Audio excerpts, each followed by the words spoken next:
د پاکستان له زندانونو څخه 18 افغان بندیان آزاد شول.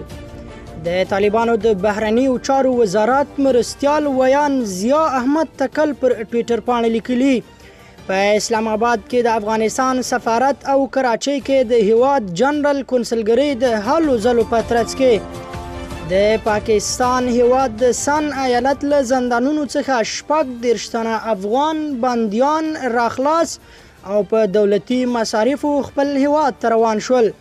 نوموړي زیاته کړې چې تر اوسه د پاکستان له بیلابیلو زندانونو څخه 2422 افغان بندیان د اسلامي امارت په هڅو آزاد شوي دي.